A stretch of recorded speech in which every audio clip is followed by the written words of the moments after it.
RWRE2 on Christian Racialism, internal spiritual malady.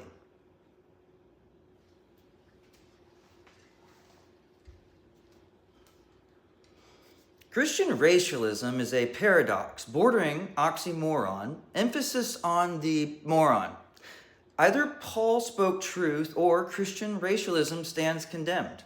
There is no middle ground, no half-faith that keeps the cross while smuggling hierarchy through the side door. Because Paul was clear, neither Jew nor Greek, neither slave nor free, neither male nor female. Not because difference doesn't exist, but because difference no longer determines worth. That's not poetry, it's merely theology with consequences. Paul didn't whisper this idea into a letter for no apparent reason other than decency. He confronted Peter publicly when Peter refused to eat with Gentiles. Not over doctrine, over a missed meal with people who made him uncomfortable. That's right, the great apostle Peter, the rock on which his church stands, was at one point a racist. Because racism is not an academic concept. It exists in the smallest, most human places, regardless of race, time, or space. And racists are still redeemable. It's called growth, which we ought to nourish rather than suffocate. But instead, we tell people they're doomed before they ever consider learning. God already settled this question, and what God has declared clean, no man can dirty, in appearance or fact. Race, lineage, tribe, these are human constructs, not divine categories.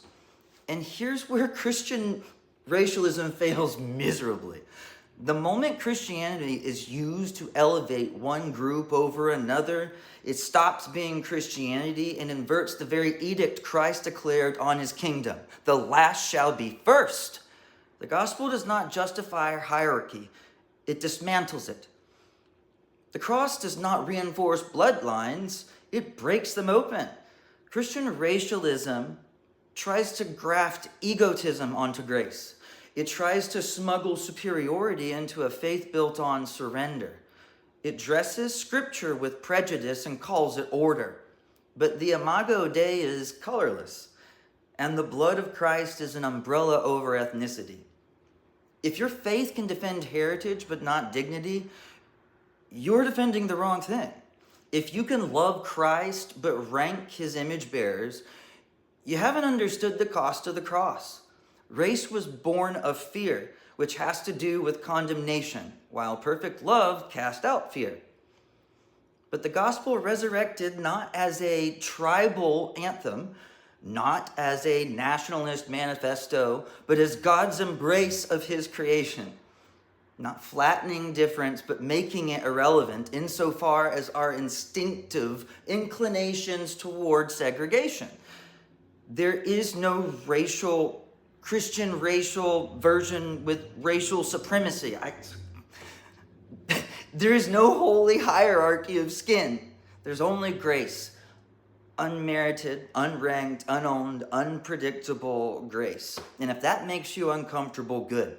Because the gospel was never meant to leave us comfortable on the couch, but transformed into an abundant life that joy springs out of bed day after day. Because life is beautiful, and it is worth living.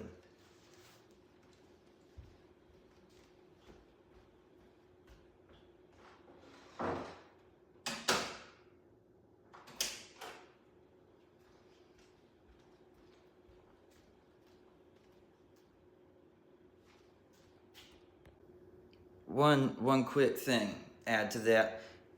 If this fits your fancy, I've written an essay of the same title on my blog, riddleruns.com, runs into. It's where riddles run into all sorts of things under the sun. So if you would be interested in exploring it in further detail, I will have the link somewhere below attached to the video. Thank you.